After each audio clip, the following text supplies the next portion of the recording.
তারা চেয়েছিল ইউরিদুনা লিইউতফিউ নূরাল্লাহ বিআফওয়াহিহিম, তাদের মুখের ফুৎকারে আল্লাহর নূরকে তারা নিভাই দিতে চেয়েছিল। কিন্তু আল্লাহ বলেন আল্লাহু মুতিম্মু নূরিহি, আমি আমার নূরকে প্রজ্বলিত করে ছেড়েছি। তোমরা কোথায়? আর এখন বাংলাদেশ জামাত ইসলামী কোথায়? তোমরা দুপুরে রান্না করা ভাত, বোয়াল মাছ, ওই মোরগ পোলাও খাওয়ার সুযোগ না পেয়ে দেশ থেকে পালিয়ে চলে গিয়েছে। তোমরা একদিন আগে আস্ফালন করে বলেছিলে, কি বলেছিলে? যে এটা হলো শেখের বেটি, শেখের বেটি পালায় না। কি বলেন? শেখের বেটি পালায় না। এমন পালাইছে, কি বলেন, যে ইঁদুর বিড়াল শিয়ালও এরকম করে পালায় না, তার চেয়ে অত্যন্ত লজ্জাজনক ভাবে দেশ থেকে পালিয়ে চলে গেছে। আমাদের সম্মানিত আমির জামাত একদিন বলছিলেন যে একজন প্রধানমন্ত্রী যেভাবেই হোক তিনি তো প্রধানমন্ত্রী ছিলেন, তার ব্যাপারে আপনারা অত বেশি করে বললে আমার খুব লজ্জা লাগে। আপনি তো বলছিলেন, উনি বলছিলেন যে আত্মহত্যা করে মারা যাওয়া যত লজ্জাজনক, তার চেয়ে লজ্জাজনক হলো দেশ থেকে পালিয়ে চলে যাওয়া। আমাদেরকে ঘন ঘন বলতেন যে পাকিস্তান চলে যান, এদেশে থাকেন কেন? আমরা কি কেউ পাকিস্তানে গিয়েছিলাম? আমাকে যখন জুমার নামাজ থেকে মসজিদ থেকে গ্রেফতার করা হলো, আমাকে নিয়ে গেল থানায়, সারা রাত আমাকে রিমান্ডে রাখলেন। একটা প্রশ্ন বারবার করে করেছেন, আপনি পাকিস্তান কয়বার গেছেন? আপনি পাকিস্তানে কয়বার সফর করেছেন? আমি বললাম পাকিস্তানে আমি একবারও যাইনি। আমি কাবা ঘরে গেছি, মক্কা শরীফে গেছি, মদিনায় গেছি, কিন্তু আমি পাকিস্তান কখনো সফর করিনি। তারা মনে করে আমরা পাকিস্তানের দালাল। না, আমরা কোনো দেশের দালাল নই। আমরা বাংলাদেশকে গড়ে তোলার জন্য, নতুন বাংলাদেশ উপহার করার জন্য আমাদের নেতারা যেমন জীবন দিয়েছেন, রক্ত লাগে রক্ত দেব, তবু বাংলাদেশকে আমরা চাঁদাবাজদের হাতে আর তুলে দিতে রাজি নই।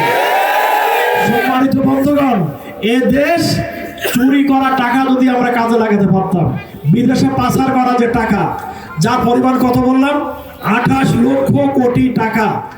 আমাদের দেশ চালাতে বাজেট হয় 8 লক্ষ কোটি টাকা।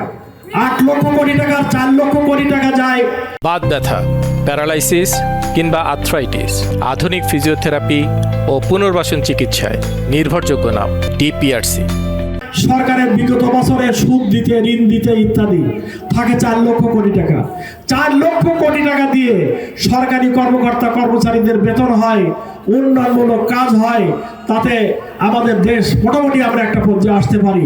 আর পুরো টাকা যদি আমরা কাজে লাগাতে পারতাম, তাহলে এই 4 লক্ষ কোটি টাকা দিয়ে আমাদের দেশের জন্য যথেষ্ট হতো।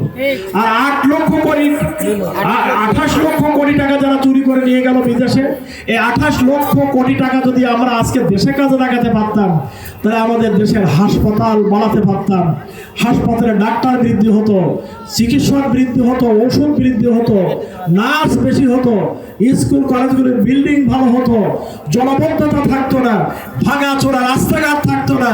কুয়েতের মতো এবং সিঙ্গাপুরের মতন একটা দেশে আমরা এই বাংলাদেশকে 5 বছরের মতন পরিণত করতে পারতাম।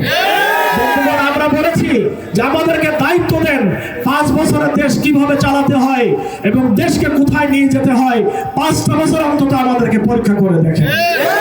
বন্ধুগণ, আমাদের সময় আগত হওয়ার কারণে আমি কথা বলাতে চাই না। আমাদের সামনে আর বেশি দিন বাকি নাই, মাত্র একটা সপ্তাহ। 1 সপ্তাহ পরেই হবে জাতীয় জীবনের গুরুত্বপূর্ণ ফয়সালা করার দিন। আমি আগেই আপনাদের কাছে জিজ্ঞাসা করেছি যে এ দেশ কারা চালাবে, দেশ কিভাবে চলবে, আপনাদের একটা সিল তা বলে দেবে। এবার আমাদেরকে ভোট দিতে হবে 2টা। আপনারা জানেন, ইতিমধ্যে শুনেছেন, একটা হলো হা ভোট। হা মানে ভালো, হা মানে বাংলাদেশের কি বলেন, ফ্যাসিবাদ মুক্ত, জালেম মুক্ত একটি বাংলাদেশ, কেয়ারটেকারের মাধ্যমে নির্বাচন হবে তার বাংলাদেশ। অতএব যেটা ভালো, ভালোর পক্ষে হলো হা। আপনারা হা ভোটে সিল মারবেন, হাকে আপনারা ভোট দেবেন এবং দাঁড়িপাল্লায় ভোট দিয়ে বাংলার এই জমিনে এখানে সুন্দর বাংলাদেশ, লাল সবুজের বাংলাদেশ গড়ে তোলার জন্য, উন্নত সাতক্ষীরা গড়ে তোলার জন্য আপনারা আমাদেরকে সহযোগিতা করবেন। রাজি আছেন আপনারা? আলহামদুলিল্লাহ। সাতক্ষীরাকে আমরা সারা বাংলাদেশের ভিতরে একটা মডেল সাতক্ষীরা আমরা করবো ইনশাআল্লাহ। থাকবে না জলাবদ্ধতা, থাকবে না ভাঙা রাস্তাঘাট। ভুমরা বন্দরকে আমরা একটা আন্তর্জাতিক মানের বন্দর করতে পারবো, আমরা সুন্দরবনকে পর্যটক কেন্দ্র করতে পারবো, আমরা সাতক্ষীরাতে রেল লাইন করতে পারবো। কৃষি বিশ্ববিদ্যালয় করতে পারবো, বিজ্ঞান এবং প্রযুক্তি বিশ্ববিদ্যালয় করতে পারবো। সাতক্ষীরা সোনার ছেলেরা দূরে যে গরিবের সন্তানরা দূরে যে লেখাপড়া করতে হবে না, সাতক্ষীরার মাটিতে তাদের ভাত খেয়ে বাড়ি খেয়ে তারা সাতক্ষীরা বিশ্ববিদ্যালয়ে পড়াশোনা করতে পারবে। এটা সাতক্ষীরার যে বাজেট, সাতক্ষীরার জন্য যে সরকারি অনুদান, সরকারের যে উন্নয়ন যে ভূমিকা এখানে আছে, এটাকে গভর্নমেন্ট নতুন সরকার এটাকে বাড়িয়ে এবার দ্বিগুণ করছে। আগে ছিল আমাদের বি ক্যাটাগরি জেলা, এখন সাতক্ষীরা হয়েছে এ ক্যাটাগরি জেলা। আমরা আগে যে বাজেট পেতাম তার ডবল বাজেট আমরা এখানে পাবো। আর আমরা পার্লামেন্টে ভূমিকা রেখে, মন্ত্রণালয়ে ভূমিকা রেখে সাতক্ষীরা উন্নয়নের জন্য আমরা ঐতিহাসিক ভূমিকা রাখতে পারবো ইনশাআল্লাহ।